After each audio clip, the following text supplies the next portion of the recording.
नमस्कार मित्रांनो, स्वागत आहे पुन्हा एकदा तुमचा ठाकरे कम्प्युटरच्या यूट्यूब चॅनलवरती. मित्रांनो, आजच्या व्हिडिओमध्ये आपण शिकणार आहोत कम्प्युटर फंडामेंटल्सचे ऑब्जेक्टिव्ह क्वेश्चन शिकणार आहोत. मित्रांनो, 20 क्वेश्चन राहणार आहेत आणि हे सर्व क्वेश्चन तुमच्या MSCIT एक्झाममध्ये नक्की येणार आहेत. जर तुम्ही हा व्हिडिओ पूर्ण बघणार आणि पूर्ण जर क्वेश्चन तुम्ही डिटेलमध्ये समजून घेणार तर नक्कीच तुम्ही MSCIT मध्ये ऑब्जेक्टिव्ह तुम्ही इझिली पास होऊ शकता. तर मित्रांनो, सगळ्यात आधी जो आपला पहिला क्वेश्चन आहे बघा, पहिला क्वेश्चन आहे आपला, who is the father of computer. Father of computer कोण आहे? आता फादर ऑफ कम्प्युटर म्हणजे काय, तर कम्प्युटरचा शोध कोण लावला? आपल्याकडे 4 ऑप्शन्स असतात.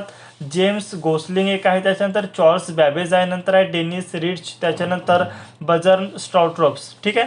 तर बघा मित्रांनो, याच्यापैकी हे 4 ऑप्शन्स आहेत. मित्रांनो, या 4 ऑप्शनपैकी सगळ्यात जो बी ऑप्शन आहे आपला, तो बी ऑप्शन बरोबर आहे. चार्ल्स बॅबेज या शास्त्रज्ञांनी, हे शास्त्रज्ञ काय आहेत, फादर ऑफ कम्प्युटर आहेत, यांनी कम्प्युटरचा शोध लावलेला होता. त्याच्यानंतर नेक्स्ट क्वेश्चनकडे आपण वळूया. नेक्स्ट क्वेश्चन आहे बघा, what is the full form of CPU.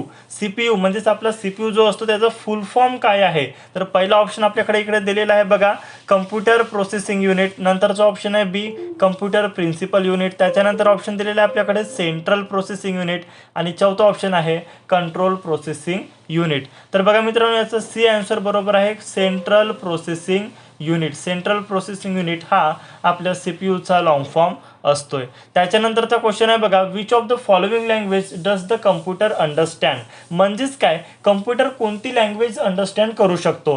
तर मित्रांनो, तुम्हाला माहिती आहे आपल्या कम्प्युटरला फक्त 2च लँग्वेज म्हणजेच 2च शब्द समजतात, ते म्हणजे 0 आणि 1. यालाच आपण बायनरी लँग्वेज असं म्हणतो. तर आता बघा, या 4 ऑप्शनमध्ये बायनरी कुठे आहे? तर सगळ्यात पहिले तर दिसत असं तुम्हाला सी लँग्वेज, नंतर आहे असेंब्ली लँग्वेज, त्याच्यानंतर आहे बायनरी लँग्वेज आणि नंतर आहे ओनली बेसिक. तर बघा मित्रांनो, सी ऑप्शन बरोबर आहे, बायनरी लँग्वेज ही कम्प्युटरला समजते.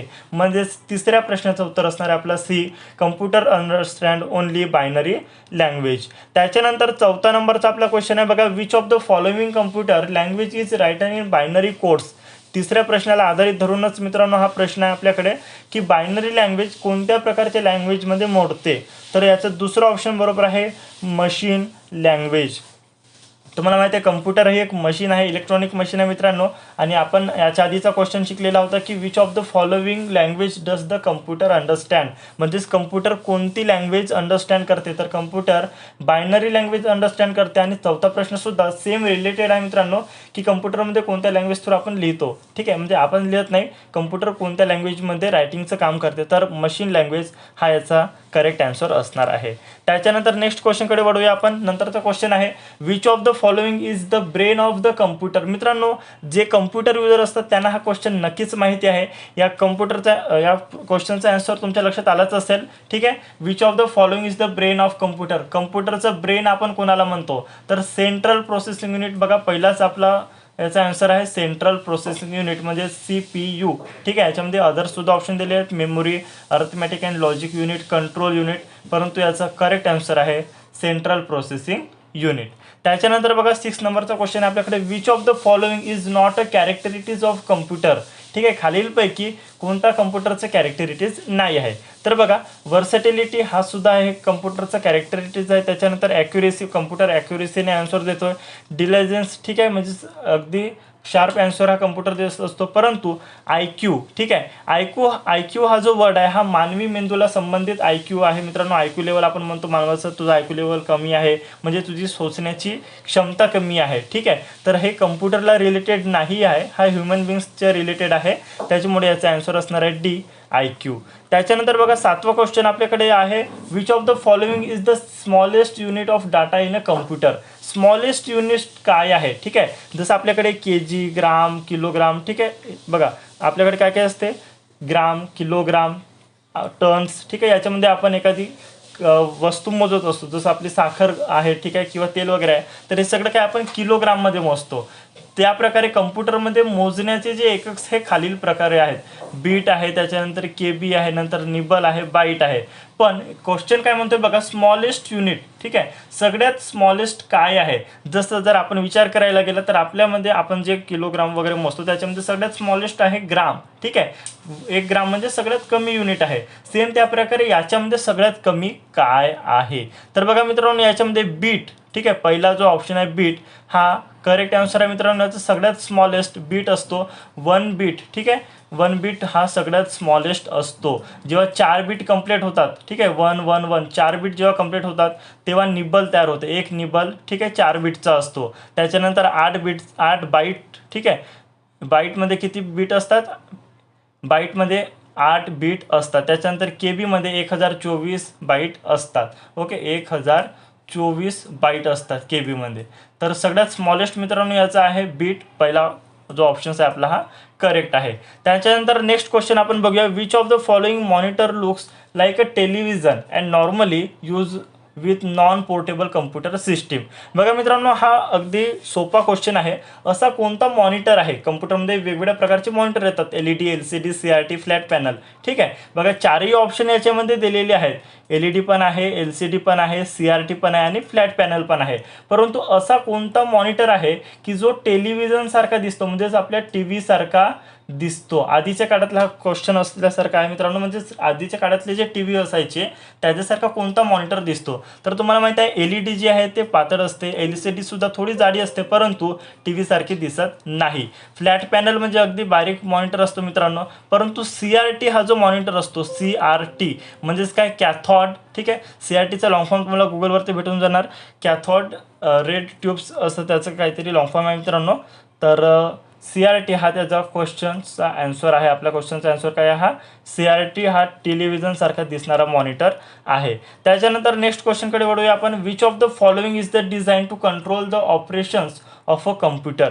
कम्प्युटरचे ऑपरेशन्स, ठीक आहे, कंट्रोल करण्यासाठी कोणाचं काम, म्हणजे डिझाईन कोणाला केलेलं आहे, कशासाठी, control the operations of computer. म्हणजेच काय, कम्प्युटरचे ऑपरेशन्स कोण कंट्रोल करतोय त्यासाठी कोणाचं डिझाईन केलेला आहे. तर मित्रांनो, सिस्टीम सॉफ्टवेअर, ठीक आहे, जे आपला Windows 7, Windows 10, Windows 11 असेल, जसं मोबाईलमध्ये आपला अँड्रॉइड असते किंवा तुम्ही ॲपलच्या फोनमध्ये बघा MacOS असते, ॲपलचं एक पर्सनली त्याचं सिस्टीम सॉफ्टवेअर असते. तर सिस्टीम सॉफ्टवेअरचं काम असते कोणत्याही ऑपरेशनला कंट्रोल करणे. तर यांच्यापैकी C ऑप्शन बरोबर आहे, सिस्टीम सॉफ्टवेअर. त्याच्यानंतर आहे which of the following is used in EBCDIC. ठीक आहे, हा जो एक कोड आहे मित्रांनो. ठीक आहे, EBCDIC हा कोड आहे जे कम्प्युटरमध्ये यूज केला जातोय. तर कोणत्या कम्प्युटरमध्ये हा कोड यूज केला गेलेला होता, super computer, mainframe computer, mechanic computer, machine codes किंवा प्रोग्राम.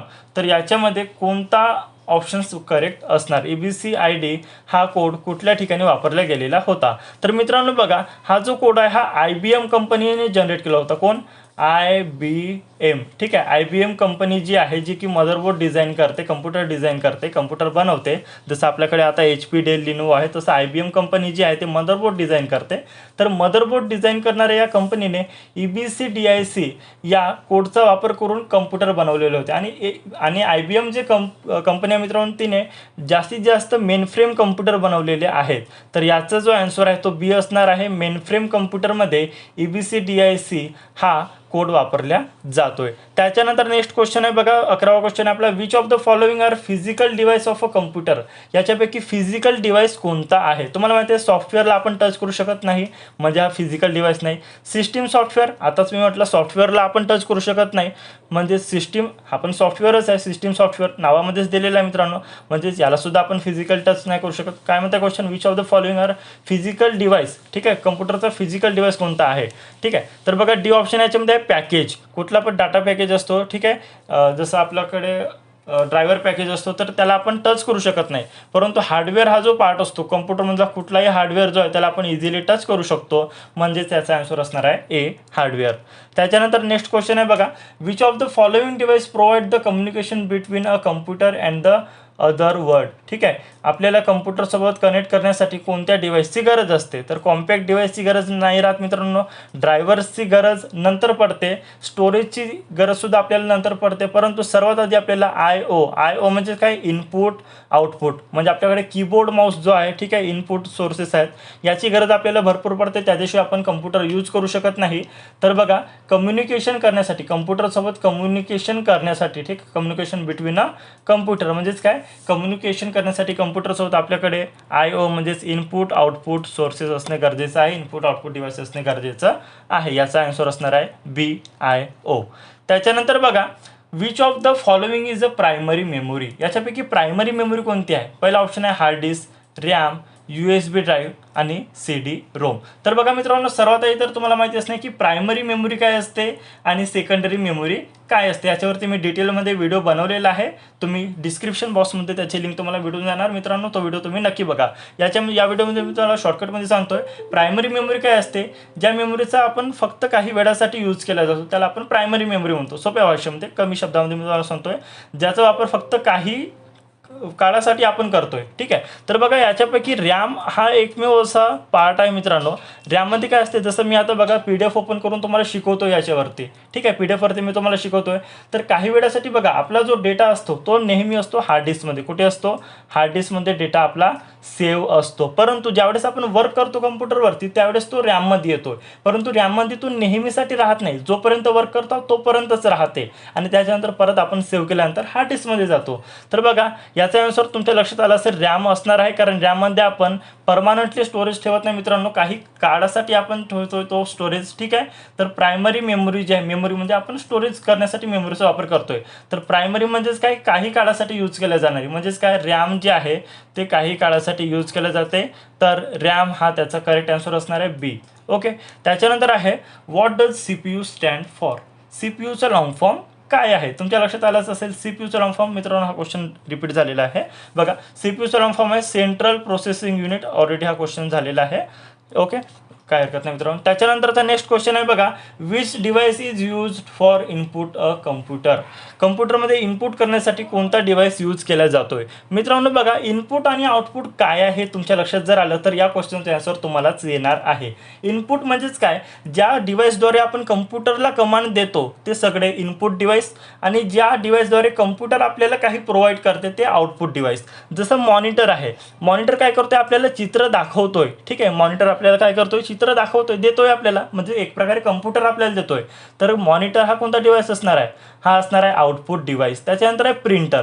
आता बघा, प्रिंटर काय करतोय, आपल्याला प्रिंट काढून देतोय, म्हणजे एक प्रकारे कम्प्युटर आपल्याला देतोय, म्हणजेच प्रिंटर सुद्धा आउटपुट डिव्हाइस आहे. त्याच्यानंतर बघा, डी ऑप्शन इकडे दिसतंय स्पीकर. स्पीकरवरून काय होतंय, स्पीकरवरून आपल्याला आवाज येतोय, म्हणजेच काय, कम्प्युटर आपल्याला देतोय, कम्प्युटर आपल्याला आवाज प्रोव्हाइड करतोय, म्हणजेच डी स्पीकर सुद्धा काय आहे, आउटपुट डिव्हाइस आहे. आता सुटला कोणता, कीबोर्ड. तर बघा मित्रांनो, कीबोर्डवरून आपण टायपिंग करतोय आणि टाईप करून कोणाला देतोय, कम्प्युटरला एखादी कमांड देतोय. जसं मी Ctrl+C करतोय तर कम्प्युटरला सांगतो की तुला कॉपी करायचं आहे. ओके. तर कीबोर्ड हा जो आहे हा काय आहे, इनपुट डिव्हाइस आहे. आणि क्वेश्चन काय आपला, which device is use for input. ठीक आहे, इनपुटसाठी कोणता डिव्हाइस यूज केला जातोय कम्प्युटरमध्ये. तर कीबोर्ड हा त्याचा करेक्ट आन्सर असणार आहे. त्याच्यानंतर बघा, what is the function of ALU. ALUचं फंक्शन काय, ALUचं काम काय आहे, हा आपल्याला क्वेश्चन आहे. तर मित्रांनो, सगळ्यात आधी जर तुम्हाला माहिती असायला पाहिजे ALUचं लॉंग फॉर्म काय आहे. तर ALUचं लॉंग फॉर्म होतो अर्थमॅटिक अँड लॉजिक युनिट. आता या क्वेश्चनचं काय म्हणणं आहे, अर्थमॅटिक लॉजिक युनिट म्हणजे ALUचं फंक्शन काय आहे. ठीक आहे, मी तुम्हाला लॉंग फॉर्म सांगितलं, याचं फंक्शन काय आहे. तर स्टोअर डाटा. ठीक आहे, डाटा स्टोअर करण्यासाठी आहे का, तर नाही. त्याच्यानंतर आहे बघा, कंट्रोल द कम्प्युटर ऑपरेशन्स, याच्यासाठी सुद्धा नाही. मॅनेज सिस्टीम रिसोर्स, याच्यासाठी पण नाही आहे. आणि बी ऑप्शन तुम्हाला दिसत असेल, perform arithmetic and logic unit. मी तुम्हाला आत्ताच सांगितलं मित्रांनो, याचं लॉंग फॉर्म काय आहे, अर्थमॅटिक अँड लॉजिक युनिट, म्हणजेच काय, अर्थमॅटिक अँड लॉजिक युनिटला परफॉर्म करणे. ठीक आहे, बी ऑप्शन याचं करेक्ट असणार आहे. त्याच्यानंतर बघा, 17 नंबरचा क्वेश्चन आहे, the first generation of computer use which technology. पहिल्या जनरेशनचा ज्यावेळेस कम्प्युटर तयार झाला होता त्यावेळेस त्याच्यामध्ये कोणती टेक्नॉलॉजी वापरली होती. तर मित्रांनो बघा, लक्षात असेल तुमच्या, तुम्ही जर कुठे वाचले असणार तर बघा, मी तुम्हाला एकदा रिपीट समजून सांगतोय. ट्रान्झिस्टर आहे इकडे ऑप्शन्स, त्याच्यानंतर व्हॅक्यूम ट्यूब आहे, इंटिग्रेटेड सर्किट आहे आणि मायक्रो प्रोसेसर आहे. तर मित्रांनो, याच्यापैकी करेक्ट आन्सर आहे व्हॅक्यूम ट्यूब. ज्यावेळेस सगळ्यात पहिला कम्प्युटर बनवण्यात आला होता तर पहिल्या कम्प्युटरमध्ये व्हॅक्यूम ट्यूब नावाची टेक्नॉलॉजी यूज केली होती. खूप सारे हजारो व्हॅक्यूम ट्यूबचा वापर करून कम्प्युटर बनवण्यात आलेला होता. 17 नंबरचा क्वेश्चनचा आन्सर आहे व्हॅक्यूम ट्यूब. त्याच्यानंतर बघा, which of the following is a secondary storage device. Secondary storage device कुठला आहे. तर बघा मित्रांनो, मी तुम्हाला सांगितलं प्रायमरी स्टोरेज आणि सेकंडरी स्टोरेज काय असते. काही वेळासाठी जे यूज केले जाते ते असते प्रायमरी आणि जे परमानंट असते ते असते सेकंडरी. सोप्या भाषेमध्ये रॅम तर तुम्हाला माहिती आहे, आधीच्या क्वेश्चनमध्ये आपलं झालेलं आहे. रॅम हा प्रायमरी आहे. ठीक आहे, रॅम प्रायमरी आहे. आता रोम काय असते, जे आपण कम्प्युटर सुरू केल्यानंतर आपल्या कम्प्युटरचं नाव येते, जसं एखादी HP चा लॅपटॉप असेल किंवा डेलचा कम्प्युटर असेल तर HP डेल लिहून येते, ते सर्व रोममध्ये फिट असते. आता ते आपल्याला कम्प्युटरवरती एनी टाईम दिसत राहते का कम्प्युटर सुरू झाल्यावर सुद्धा? नाही, ते फक्त काही काळासाठी येते. म्हणजे रोमसुद्धा काय आहे? रोमसुद्धा प्रायमरी स्टोरेज आहे. ओके. त्याच्यानंतर बघा कॅशे मेमरी, फ्लॉपी डिस्क आहे आणि कॅशे मेमरी. आता कॅशे मेमरी काय असते? फ्लॉपी डिस्क हा स्टोरेज डिव्हाइस आहे. मी तुम्हाला थोड्या वेळात त्याला सुद्धा एक्सप्लेन करणार. सर्वात आधी समजून घेऊया कॅशे मेमरी काय आहे. तर बघा ज्यावेळेस आपण एखादी काही सर्च करतोय, ठीक आहे, जसं मी कम्प्युटरमध्ये काही सर्च करतोय, तर सर्च केल्यानंतर जसं बघा मी इकडे काहीतरी वर्ड वगैरे सर्च केलं, तर सर्च केल्यानंतर ते काय होते, आपल्याला नेक्स्ट टाइम वर्ड सर्च करत आणि फक्त W जरी मी प्रेस केलं तरी ऑटोमॅटिकली वर्ड येऊन जाते. म्हणजेच काय, काही काळासाठी ते सेव्ह झालेलं राहतो, परंतु जास्त दिवस झाल्यानंतर ते सुद्धा नष्ट होते. म्हणजेच ही कॅशे मेमरी सुद्धा काय आहे? ही सुद्धा प्रायमरी मेमरी आहे. उरला कोण? Floppy disk. फ्लॉपी डिस्क हा हार्ड डिस्कचा प्रकार आहे मित्रांनो, जो की जुन्या काळात होता. हार्ड डिस्कच्या आधी फ्लॉपी डिस्क वापरायची, ठीक आहे. जसं आता हार्ड डिस्कच्या ठिकाणी आपण SSD वापरतोय, हा सुद्धा स्टोरेज डिव्हाइस आहे. हार्ड डिस्क सुद्धा स्टोरेज डिव्हाइस आणि फ्लॉपी डिस्क सुद्धा स्टोरेज डिव्हाइस आहे. आणि याच्यामध्ये आपण लॉंग टर्मसाठी डाटा सेव्ह करून ठेवू शकतो. म्हणजेच काय, सेकंडरी स्टोरेज डिव्हाइस, ठीक आहे. Which of the following is a secondary storage device? तर फ्लॉपी डिस्क याचा करेक्ट आन्सर असणार आहे. त्याच्यानंतर नेक्स्ट क्वेश्चन आहे बघा, शेवटचे 2 क्वेश्चन राहिलेले आहेत मित्रांनो. त्याच्यातला 19वा क्वेश्चन आहे, what does RAM stand for? रॅमचा लॉंग फॉर्म काय आहे? तर बघा मित्रांनो, रॅमचा लॉंग फॉर्म काय आहे? रॅमचा लॉंग फॉर्म आहे रँडम ॲक्सेस मेमरी. तर बघा इकडे पहिला ऑप्शन दिलेला आहे read access memory, random access memory, rapid access memory आणि रीडेबल ॲक्सेस मेमरी. तर याच्यातला बी जो ऑप्शन आहे तो आपला करेक्ट आहे, रँडम ॲक्सेस मेमरी. त्याच्यानंतर बघा 20वा आणि शेवटचा क्वेश्चन आहे, which of the following is not a part of the computer system? असा खालीलपैकी कोणता पार्ट आहे जो की कम्प्युटरचा पार्ट नाही आहे? ठीक आहे. तर बघा CPU जो असतो, तुम्हाला माहितीच आहे CPU शिवाय कम्प्युटर काहीच कामाचं नाही. म्हणजे CPU तर हा कम्प्युटरचा पार्ट आहे. CPU मध्ये रॅम इन्स्टॉल असते, ठीक आहे. रॅमवरती जेवढे जास्त रॅम राहील तेवढा आपला कम्प्युटर फास्ट होतो, म्हणजेच रॅमसुद्धा कम्प्युटरचा पार्ट आहे. बायोस म्हणजेच काय? बायोस म्हणजेच रोम, ठीक आहे. रोम IC म्हणजेच काय असते? आपली बायोस असते, ठीक आहे. तर बघा बायोसचा लॉंग फॉर्म सुद्धा मी तुम्हाला सांगतोय, बायोसचा लॉंग फॉर्म आहे बेसिक इनपुट आउटपुट सिस्टीम, ठीक आहे. तर रोम मी तुम्हाला आताच सांगितलं बघा मित्रांनो, 5 मिनिटापूर्वीच आपलं झालेलं आहे की रोम सुद्धा आपल्या कम्प्युटरमध्येच इन्स्टॉल असते, ज्याच्यामुळे आपल्या कम्प्युटरवरती HP डेल लिनोवो ज्या कंपनीचं असेल ते कंपनीचं नाव लिहून येतोय. तर बायोसुद्धा कम्प्युटरचा पार्ट आहे. उरला आता नेटवर्क. बघा मित्रांनो, नेटवर्क हा कम्प्युटरच्या रिलेटेड आहे, परंतु हा कम्प्युटरचा पार्ट नाही, पर्टिक्युलर कम्प्युटरचा पार्ट नाही. आपण नेटवर्क कम्प्युटरला कनेक्ट करतोय, परंतु कम्प्युटरचा पार्ट नाही. तर 20व्या क्वेश्चनचा आन्सर असणार आहे ऑप्शन डी, नेटवर्क. तर बघा मित्रांनो, अशा प्रकारे हे 20 क्वेश्चन्स होते मित्रांनो. हे 20ही क्वेश्चन कुठल्या ना कुठल्या वर्षी, कुठल्या ना कुठल्या बॅचमध्ये कम्प्युटरमध्येच, ठीक आहे, MSCIT या एक्झाममध्ये नक्कीच विचारलेले गेलेले आहेत मित्रांनो. मी भरपूर वर्षापासून, जवळपास 4 ते 5 वर्षापासून मी MSCITची एक्झाम कंडक्ट करतो. MSCIT एक्झामला मी टीचर म्हणून शिकवतो मित्रांनो. हे क्वेश्चन्स नेहमी येणार आहेत. जर तुम्ही हे क्वेश्चन नक्की पाठ करून जाणार, नक्की समजून जाणार, तर नक्कीच तुम्हाला MSCIT ऑब्जेक्टिव्हमध्ये कोणीच हरवू शकणार नाही. तुमचे 15 मार्क जे MSCITला असतात ते तुम्हाला परफेक्ट मिळणार आहेत. तर मित्रांनो, व्हिडिओ कसा वाटला ते कमेंट करून नक्की सांगा. व्हिडिओ आवडला असेल तर व्हिडिओला लाईक करा. व्हिडिओमध्ये काही प्रॉब्लेम असेल तुम्हाला तर कमेंट करून नक्की सांगा. व्हिडिओ जास्तीत जास्त लोकांपर्यंत शेअर करा, खास करून आपल्या MSCIT करणाऱ्या विद्यार्थ्यांना, मित्रांना. आणि जर असेच तुम्हाला व्हिडिओ पाहिजे असेल तर नक्की चॅनलला सबस्क्राईब करा. धन्यवाद मित्रांनो.